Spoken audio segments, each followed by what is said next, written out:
Good afternoon, everyone, and welcome to today's webinar organized by Mercury Securities. My name is Ahmad Ramzani, Head of Research, Mercury Securities, and I will be moderating today's session.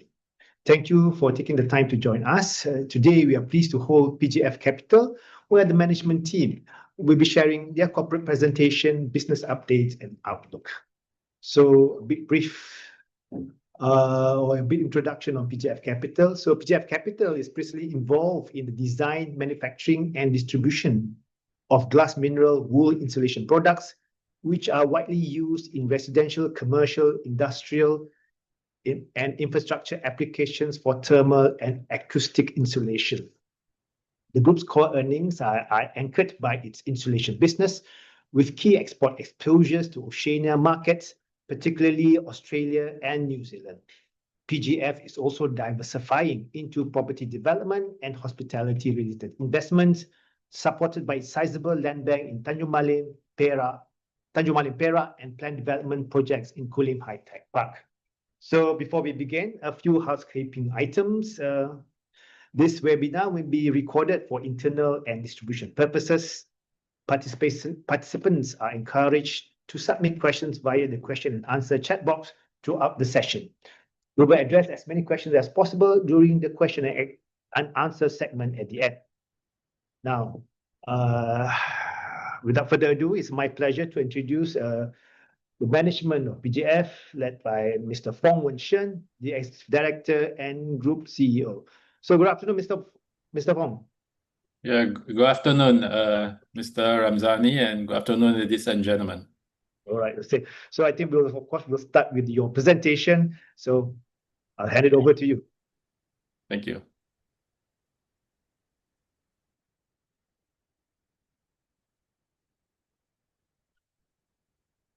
All right, ladies and gentlemen, I'm going to start by presenting to you PGF Capital.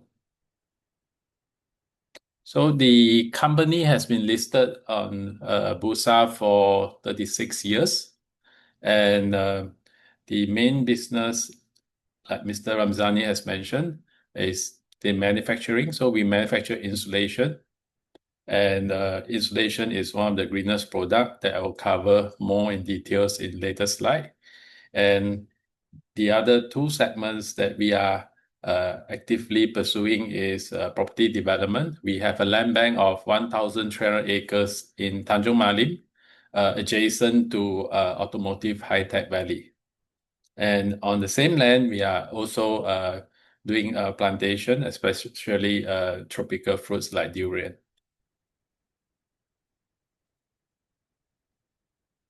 So let's start with insulation, which is our core business.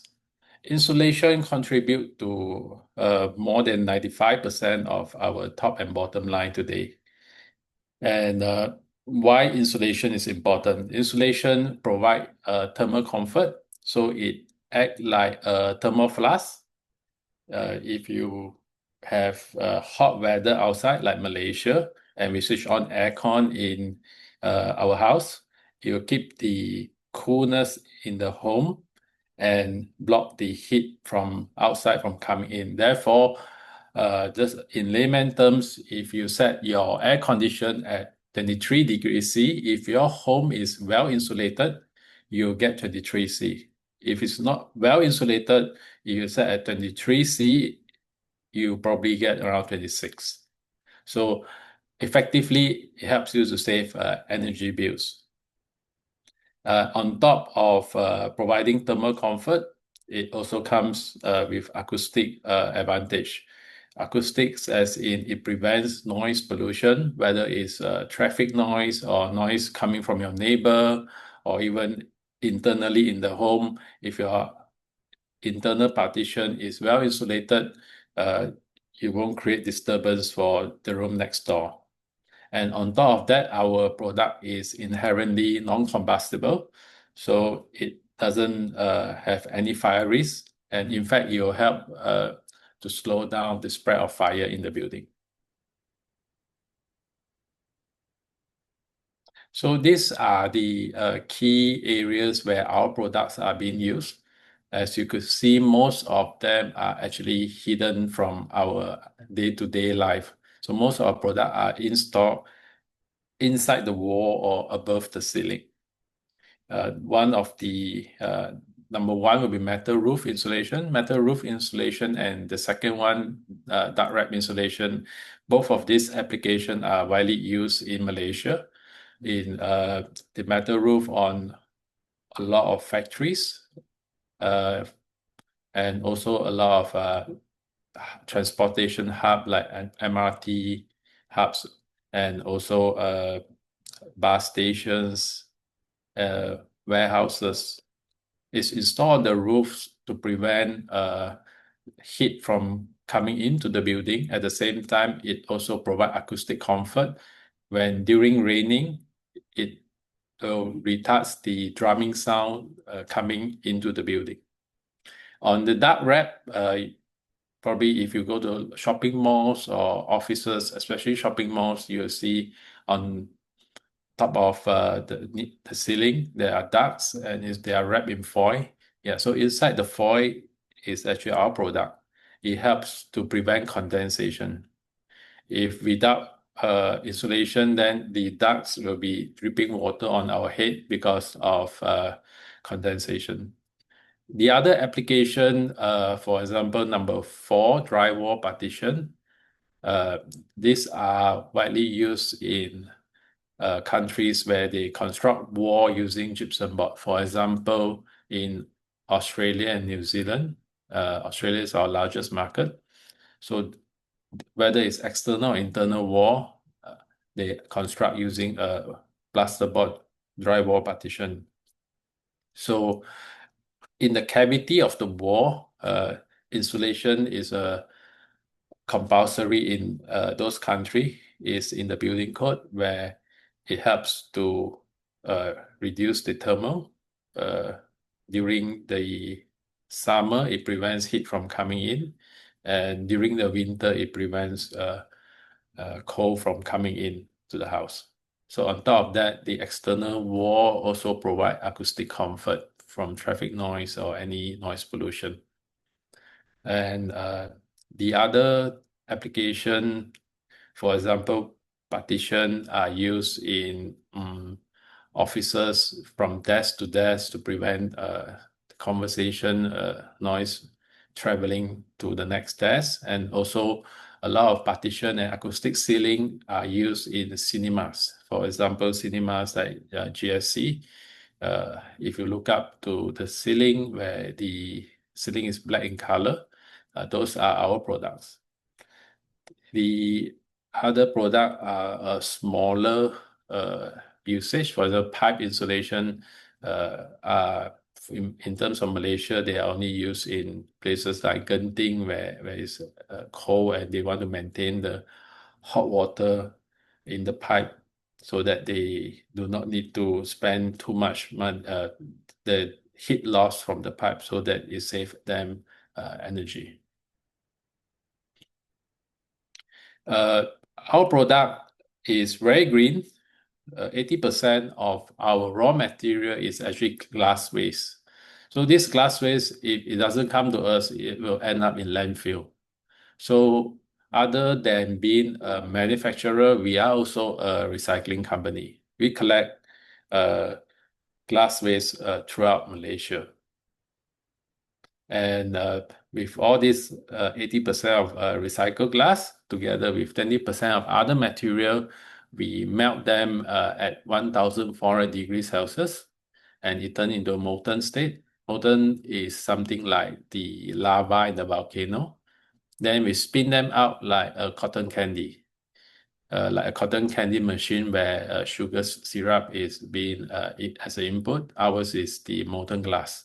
So we spin through, we call it a spinner disc. Our spinner disc has about 40,000 holes in each of them. So from there, it spins into a very fine fiber.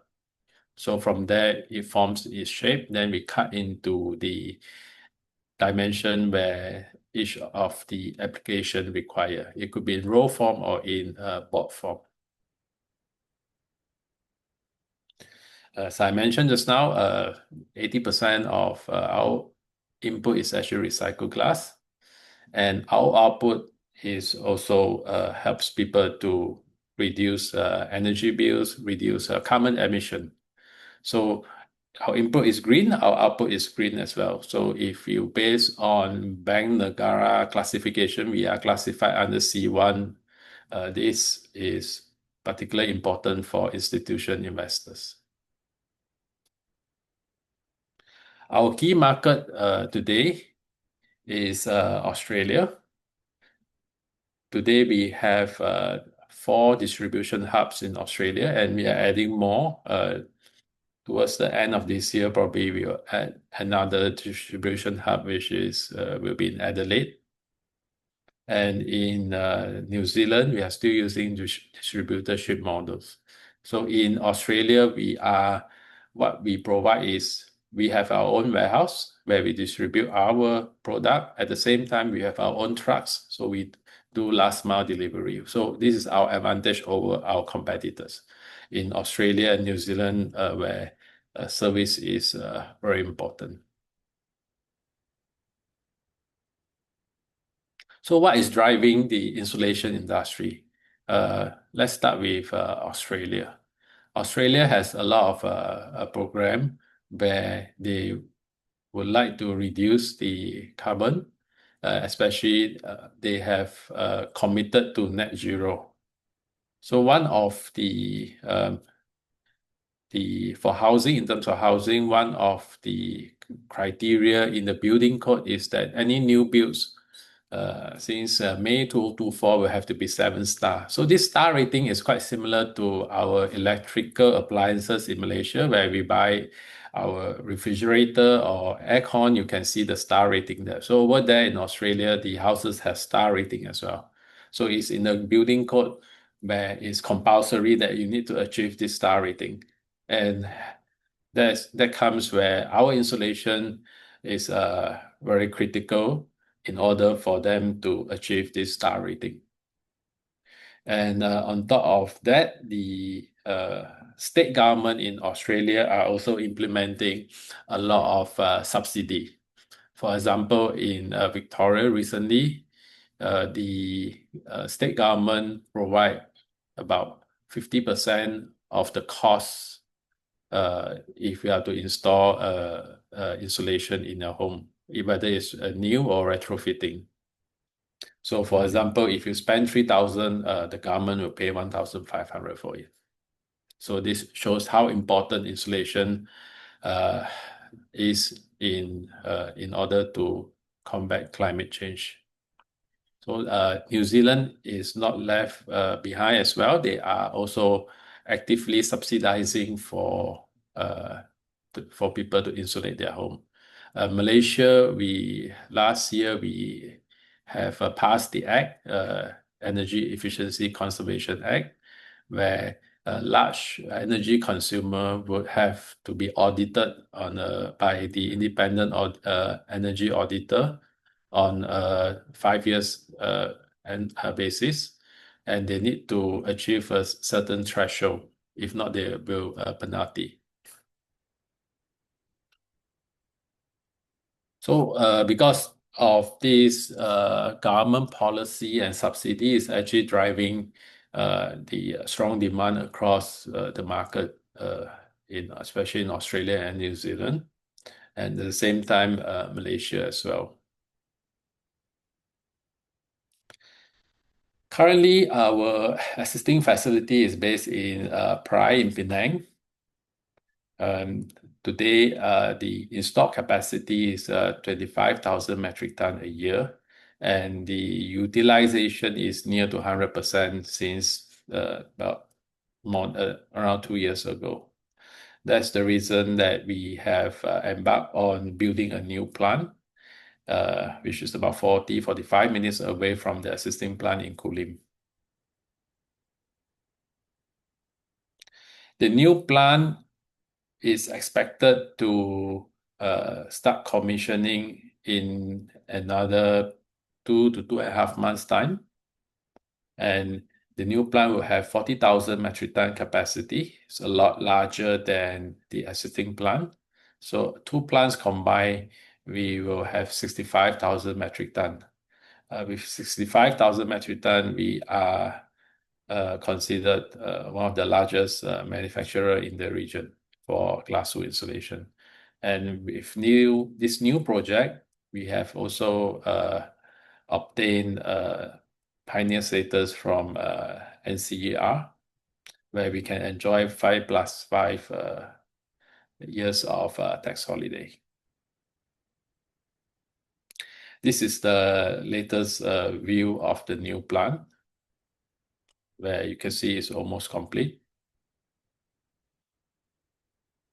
This is where our own installation are being installed in our new plants and office. These are the installation of the heavy machineries.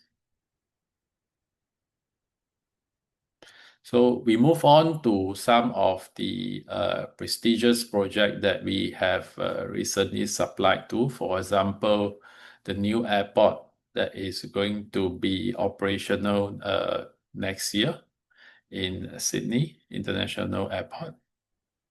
So you could see from the photos, those are our products being installed. Other notable projects in Australia and also in Malaysia, you can see apartments. Both on the left-hand side are based in Melbourne. And you could see on the right-hand side, the Pantai Expressway, the aluminium frame with perforation on the side of the highway. Those are highway sound barrier. So inside this highway sound barrier is actually our product. I believe those who stays in Selangor will see this on a daily basis if you travel on the highway. And we supply to this MRT in Singapore as well for noise barrier. And the last will be GSC, like I mentioned just now, the ceiling panels are ours. Some of the other notable projects you could see from this slide.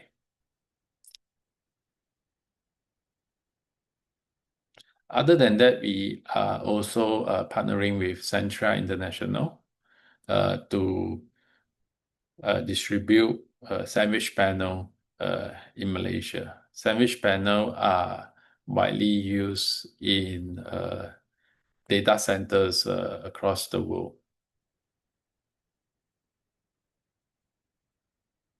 So these are some of the project reference that our partner Centra International has supplied to.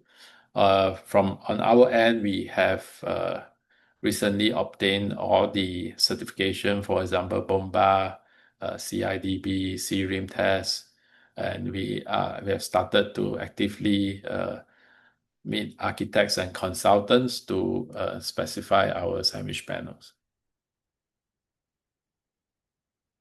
So we move to property development segment.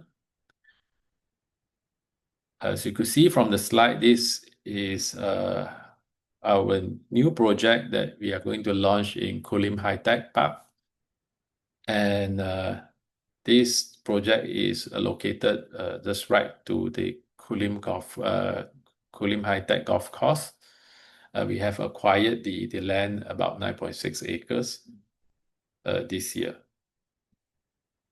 So currently we are finalizing the content together with our architect, and we expect to launch towards the beginning of next year.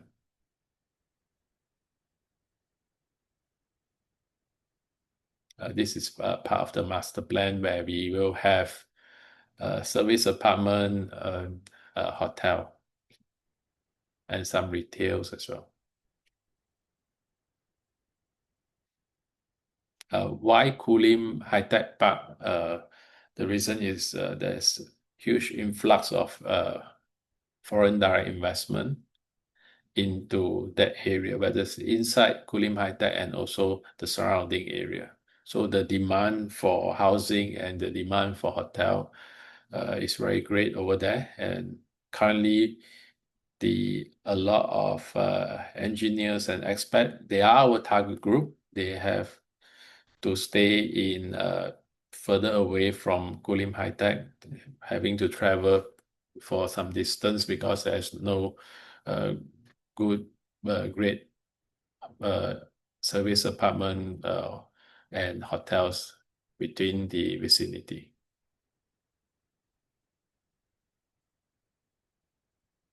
You see, these are the multinationals that are currently in Kulim High Tech. There's a lot more coming, and there are outside Kulim High Tech where they are not listed here yet.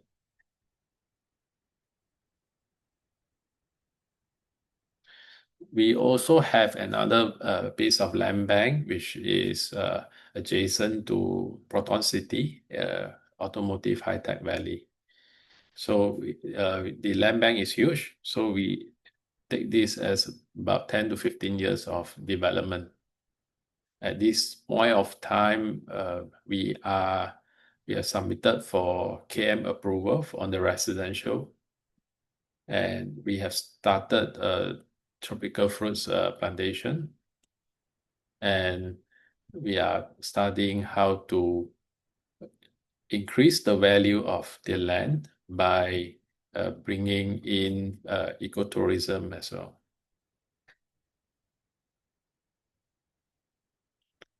This is the first phase of the project. This project will be a joint venture together with a property developer.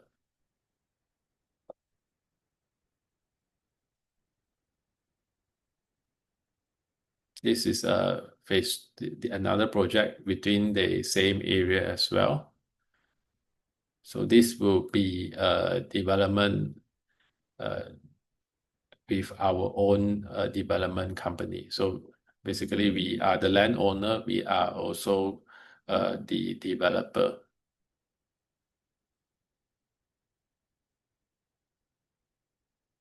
So why there's demand in Tanjung Malim? Because as we know, Proton Emas 5 is selling like hotcakes.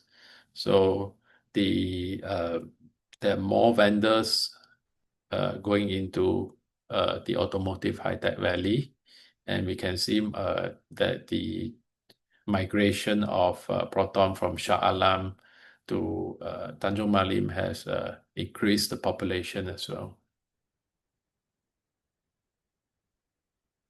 So we touched a little bit on the ecotourism. We have engaged a landscape architect to study the area. This is to bring the value, create the value and the catalyst for the area so that we can increase the value of our property development. So the consultant have found a lot of natural assets, cultural, historical as well, and opportunity on aqua and agro-tourism because there's a Class A water stream going through our land, and there's a lot of nature activity that can be done. And recently, our ecotourism design has won the Malaysia Landscape Architect Award. This award was given this few weeks ago. So we move on to our financial performance.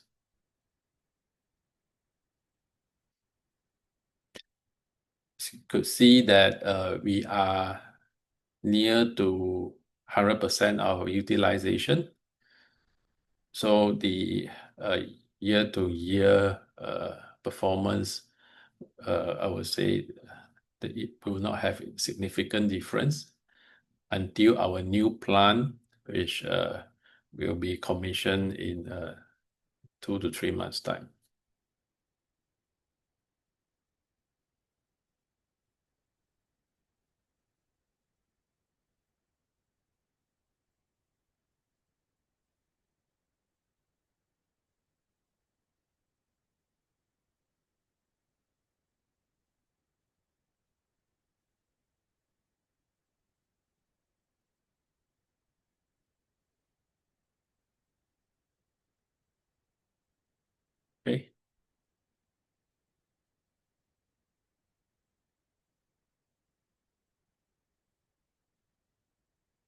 We can move on to the next slide.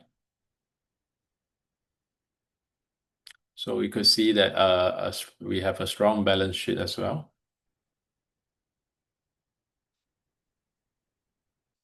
So key takeaway today is that the insulation demand will remain healthy, especially in key markets like Oceania, because of the regulation, government policy and continuous upgrade in the building codes.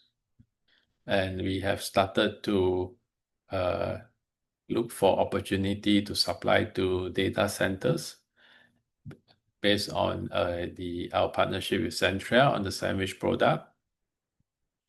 And the additional 40,000 metric ton is going to come online in a few months' time. And we expect to launch our mixed development in Kulim High Tech towards the beginning of next year. We have a dividend policy of 25% based on our net profit. And most importantly, in terms of ESG, we are up there at the top because both our input and output is green. Thank you very much, ladies and gentlemen. Right. So, okay. Thank you, Mr. Fong, for Welcome. that insightful presentation. So I think we'll just move into the question and answer session. For those participants out there, please submit your questions via the question and answer box, and I will read out to Mr. Fong for those questions. So I think I'll just begin with a few questions on myself. I think it's quite interesting that I mean, I do remember that when you talk about the glass waste material, that 80% of the raw materials but and comes from Malaysia, and I think it was somewhere that it's stated that that the Malaysian glass waste supply can sustain the group until next year. Is that 2027? And if it's so, why until next year? Because I also understand that you are also planning to import some glass waste from New Zealand and China, and of course the prices will go higher than the local one, which is higher by 10%. So why does this mean that that Malaysian glass waste supply will not be adequate enough in the coming years, or how do we understand this? Yes, because the increase of capacity of a new plant, because our new plant will increase the demand from our side for glass waste.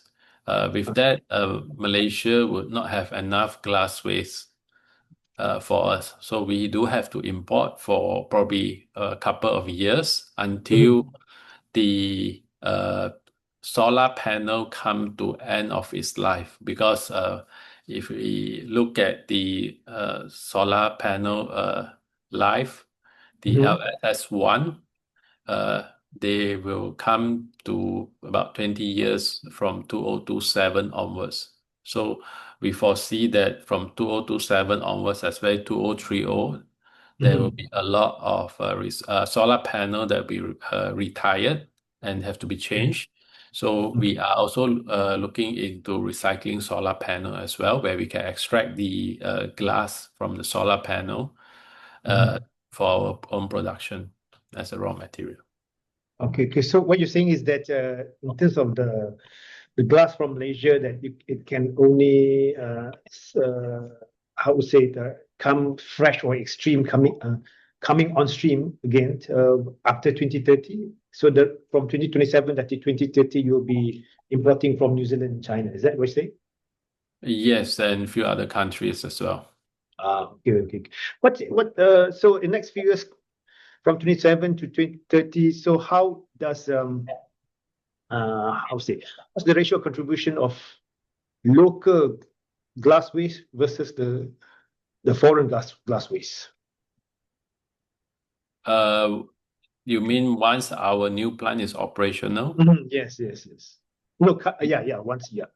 Yeah, because currently it's 100% local. Okay. All So right. yes, so based on the new capacity of the new plant, we believe Mm, that about half of them will still be local. That means local will still have enough for uh, about 20,000 ton, additional mm, 20,000 ton a month, a year. And mm. the other half for the new plant will have to come from external sources. So in Okay. totality, probably we are looking at around 75 local and 25, 30 imported. All right. Until we could see that the whole solar panel being retired, then we believe that it will turn to we will have more than what we require at that point of time. Okay. Okay. Understand. So again, from in terms of your top line, most of the revenue comes from the Oceania market, correct? So, will you be shifting towards other markets in the coming years, or are you looking already to have more? Yeah. So the Oceania market, the reason that we could not grow further because we are limited by the capacity that we have. So Okay. we see that we have a lot more opportunities once the new Mhm. plant is online. And Mhm. of course, not only Australia and New Zealand, we are also looking in countries like India and Mhm. also in Japan and South Korea as well. Okay. Okay. So, which one is the likely main contributor between these three countries, India, Japan, and Korea? Which one? That We believe that Japan will be the most likely, and India will be second behind. Okay, okay. But in terms of certification and regulation, and regulation, right? Will this Japan and Korea market will be tighter than Australia, or is it lesser? How do you see this? Okay, so if we look at the building codes, uh, Mhm. I would say that the country that uh, has more frequent upgrades will be in Australia. In Australia, every 3 years, they Okay. will upgrade their building code. Normally, in Mhm. every 3 years, they will have more insulation requirement Mhm. in housing or in any buildings, whether it's commercial or industrial as well. Then Mhm. the next one will be Japan. Japan is more driven by, but it's not so frequent as every 3 years, but at least every 5 to 6 years. But the quality requirement is very high. Yeah. Okay, talking about this requirement or this upgrade every 3 years from Australia, what about Malaysia then? Is there such frequency, or Uh, is it coming? yeah, Malaysia, we is still, I would say we are not there yet, but Mhm. we could see that since about 7, 8 years ago, this Mhm.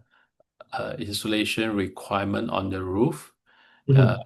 has been adopted by a lot of councils. Because in Malaysia, for a building code, it have to be adopted by all the local councils.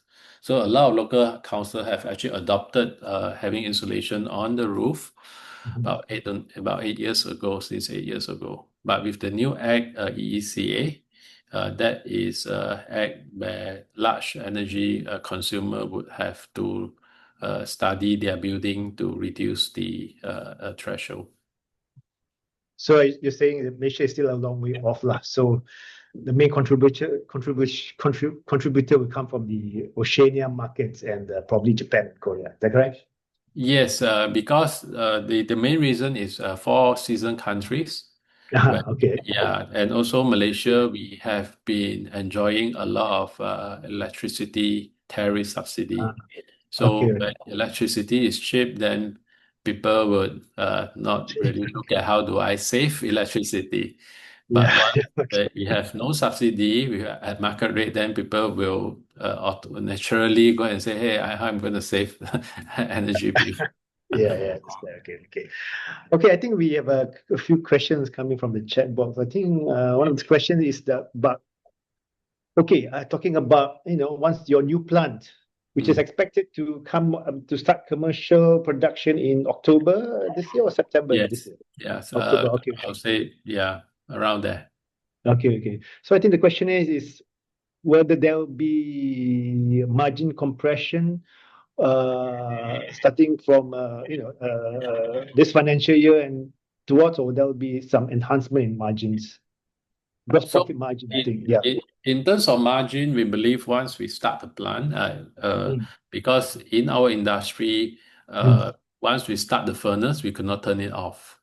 Okay. All right. Yeah. So, for example, during COVID, even during COVID, where everyone have to shut down, we have to Mm. get special approval from MITI to keep our furnace running because we cannot shut down a furnace. It takes a month to shut down, another month to switch it on. So all in total, it takes 2 months.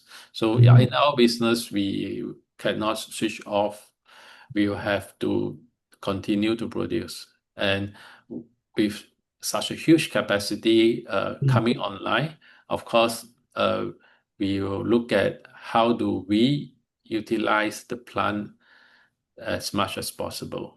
So with that, we might have to sell to countries where the selling price is slightly lower. So I would say that probably once the new plant is start for the first 18 to 24 months, yes, there will have some margin compression before Okay. we start to get enough Normalize. utilization, Ah. where then we can, like what we are doing today or for the past 5 to 10 years, where we slowly drop those with lower margin and we move to higher margin. But for a start, we need to keep the plant running non-stop, so we have to take on whether it's a slightly lower selling price as well. So when you talk about utilization, right? So right now, the existing plant is about 100%. So once the new plant is up and running by October 2026, so what's the margin will be, or margin compression which you likely see, at least for the next few months until February 2027? I mean, for your financial year 2027, once the new plants are. We foresee that our ASP will drop by about, ASP should drop by about 10%. Okay. I see. All right. At least for the first 12 months upon the commercialization of the new plant. Okay. So that means this compression by 10 percentage points will be all the way lasting up to the financial year of 2028. No, sorry, financial of 2028, is it? Because our financial year end is February. Yes, End of yes, February. February. Yeah. So it should be ending at February 2028. Yeah, right. Okay, so I think there's another one question. Okay, this is about Centria. Then, I mean, you talk about Centria and its contribution to top line, but is there any insignificant contribution from Centria, or do we see likely contribution in the years ahead, 1 or 2 years down the road? Okay, if we are looking at Centria, it won't be very huge contribution. Okay. Yeah, we're talking about a revenue of probably 10 million a year. Okay. So, and it will be constant, 10 million a year. It Or it depends depends on because now that a lot of data center being put on hold because of water supply issue in Johor. So eventually a lot of project will only kickstart somewhere 2027 onwards. Okay. All right. Yeah, I see. Okay, I think there's a question here. Well, it's about CapEx. So CapEx for FY27 and 28, is it will there be significant CapEx for those 2 years, FY27? Yes, because we to build the plant, we are spending about 270 million, inclusive of land and building and machinery. And that is until 2028? That 270 million is spread until 2028, is it? 270 million is the project itself. So yeah, okay. With some retention sum, most of the amount will have already spent in this financial year. by this financial year end. All right, okay. Okay. I think there's another question. Interesting question here. In terms of competitiveness, what is, especially in Australia, right? What is PGF current delivery lead times versus competitors? Or is there any such competitive in Australia? Okay, like what I mentioned just now, service level is very important in Australia. That is Yeah. why we have 4 distribution hubs in Australia, in all the major cities, and Yes. we are adding another one towards the end of this year. So this is key for our success. So in each of the hub, we have 2 months of stock. Okay. Yeah, Oh, 2 months of stock. Yeah, all right. sitting in locally in each of the hubs. Okay, right. But then in terms of like now currently, with oil prices going up, so that would put a lot of pressure on your logistics costs, isn't it? What we are thinking the same as you when the war started, but surprisingly the ocean freight actually went down instead of up. Okay, I see. Yeah. Oh, okay, So we are Because that's equally surprised as well. that is because what? There's so much shipping available to transport all your Probably products. they have a lot of idling vessels. Okay. All right.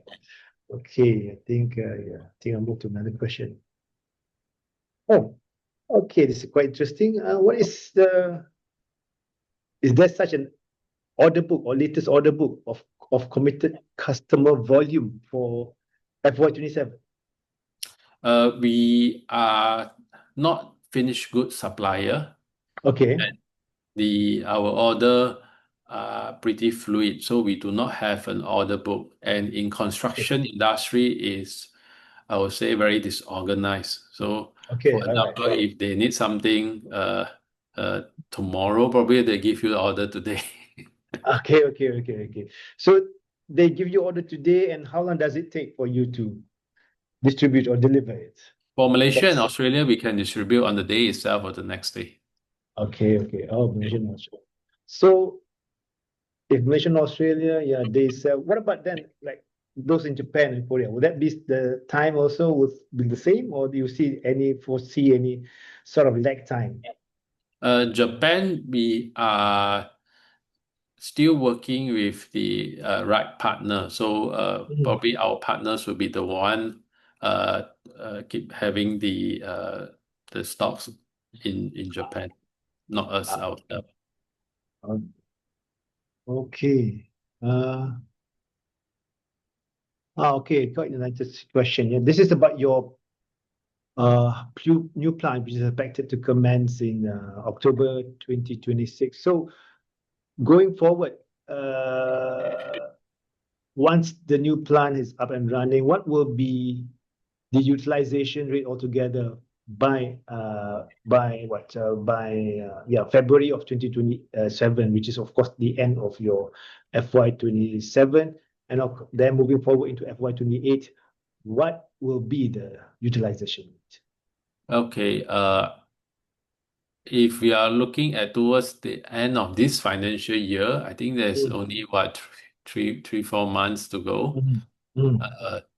I would say that it's easier to say upon our successful commissioning, the first 8 to 12 months upon successful commissioning, the utilization should be around 40%. 40%, which is from the 65,000 metric tons, right? Or is Yes. it okay, all right. So going Not ahead, 65, sorry, because the new production, the new product plant. purchase, Yeah. then the The existing plant will still be running. Yeah. at 100%. Yeah. Oh, okay. So, are you expecting the new plant will be around 40% utilization rate up to what, 2030, 29, or you expect it to grow exponentially? So the first year upon successful commissioning, we are looking at 40. Then Okay. the second year, we're looking at 60. Then on Mhm. every year will be on a 20% increase. Okay. Every year will be 20% increase. All right. Okay. Um, okay. There's another question about Average selling price. So is there any guidance for average selling price for FY 27 and 28? And whether this will be constant or Yeah, I think I mentioned after. just now there will be a drop in ASP of Mhm. 10%, especially once our new plant is started to ship products out. Okay. But when will it be normalized? After FY 30, I suppose, or 29? I believe the will normalize probably 24 months from the commissioning. Okay. All right. Okay.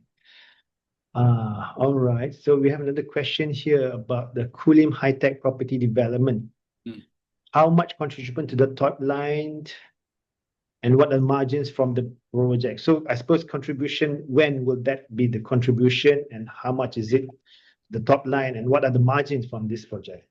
In property development, as everyone know, is based on the I'm not sure the question is based on the total project on a yearly basis.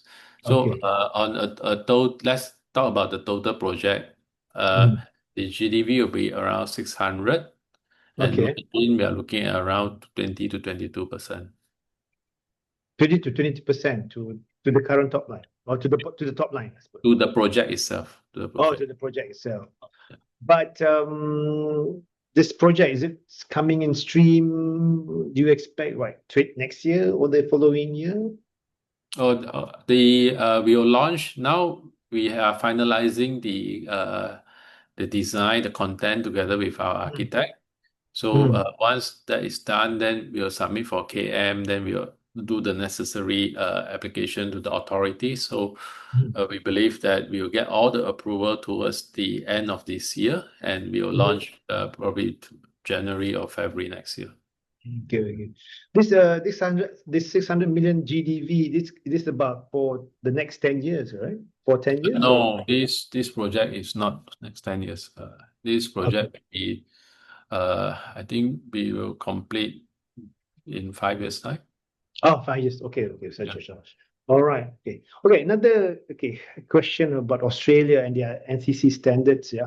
So the questions are first, the R&D currently focus solely on upgrading products to meet the upcoming NCC standards. So are you also developing other new products? Second, what is the contingency plan if the products fail to meet the next NCC standards? Okay, so we are well aware of the NCC standard. The NCC Mm. standard, because it has been around for so many years, and Mhm. every upgrade, the product will become, for the ceiling, the Mhm. product will become thicker, and Mhm. for the walls, the product will become denser. So Mhm. it's different. So in designing of this new plant, we have Mhm. taken that into account. So for the next 10 years or even beyond that, if there's any changes in the building code, we will be able to produce those products very efficiently. Okay, okay, okay. All right. Okay, I think this is one question about financial again. Mm. Okay, it's maybe get some idea on the management strategy and like especially what's your strategy on your gearing and what's other strategy in terms of enhancing your revenue stream? It would still be contribution like 80% Oceania, 20% other markets, or how would that be? What's the strategy ahead for that one? Okay, so if you look at the infrastructure today that we have in Australia, we can Mhm. do up to last mile delivery, which a lot of people Okay. could not do. Uh, Okay. so we have invested heavily, and we are seeing we will we have planted all the seeds. So we believe that we will continue to grow our market share over there, and with the facilities that we have, it will not be that challenging compared to someone that doesn't have, or a competitor that doesn't have this kind of infrastructure invested. And uh, just now your question is growing the top line. So growing Yeah. top line, we have multiple angle. One is of course, in our manufacturing, our installation, and the other one is how do we unlock the value of the land that we have? We have a large land bank in Tanjung Malim, 1,300 acres.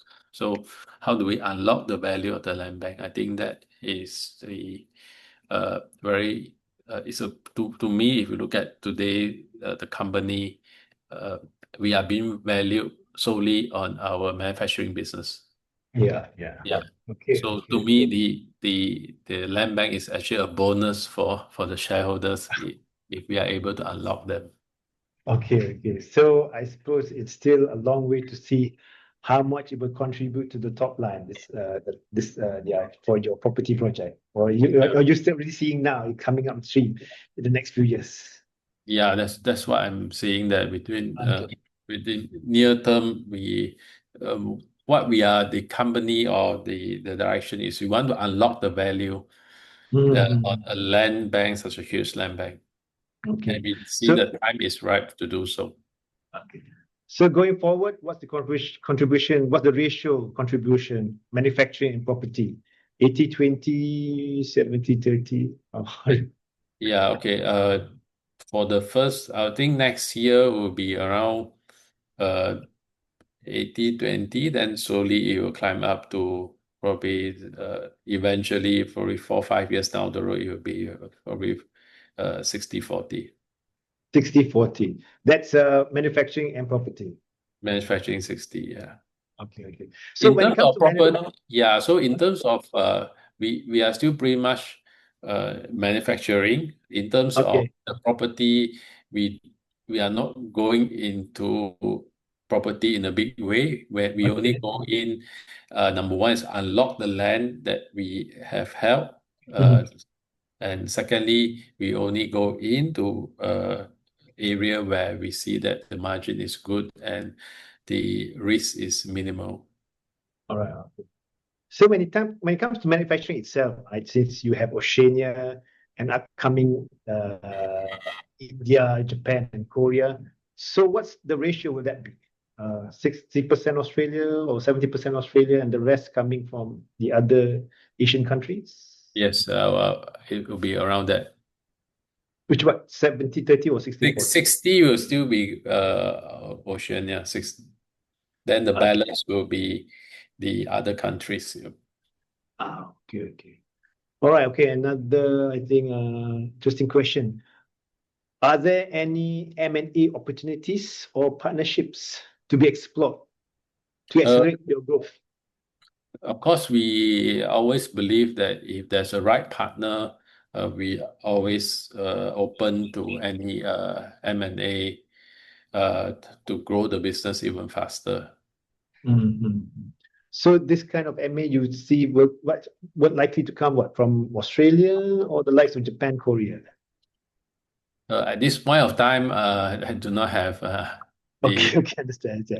any list towards that, but Okay, we are, of course, more than happy to explore any M&A that will be beneficial for the company.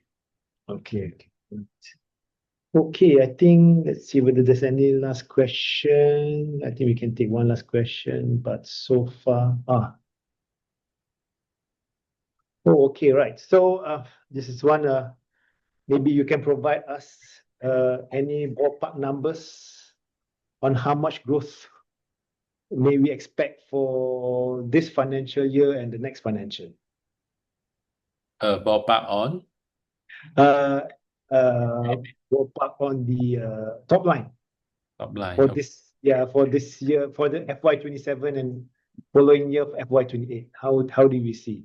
This How- year we are already once the new plant is up, it's already the end of quarter 3 for us. So Mhm. towards the quarter 4 is normally on a seasonally will be lower in terms of our performance Okay. because of in Australia, New Zealand, they have long holidays for Christmas and New Year, and Mhm. uh, Chinese New Year are normally happening in Malaysia as well towards the beginning of the year. So Okay. Q4 normally is a soft a quarter for us. So if you're looking at this year, Top line, we expect a slight increase compared to the previous year because of the capacity coming up from the new line towards the fourth quarter. But it won't be significant because, like I mentioned, it's a soft seasonal effect for us on Q4. But the following year, you expect a 40% increase because we are looking at utilizing 40% of the capacity of the new plant. Yeah, interesting. Okay, I think we are already running out of time, but there's one last question. I think I'd like to mention this one. So the question is, the expected target utilization rate for the new plant is around 40%. Is this sufficient break even and fully cover its depreciation costs? It's near, I would say it's near to break even at 40%. Okay, Yeah. okay. All right. So this is a very important target for us as well to achieve that. Okay. All right. I think we are already running out of time, and I don't see any questions anymore coming from the chat box. So I'd like to thank you, Mr. Fong, for coming us to have this webinar. Let me see. And also thank you for all the participants out there for your participation today. If you have any further questions, please feel free to reach out via our email to our Mercury research teams. So this concludes today's webinar. Thank you, and I have a pleasant day. Okay, thank you, Mr. Fong, again. Thank you, everyone. Thank you. Bye-bye. Bye.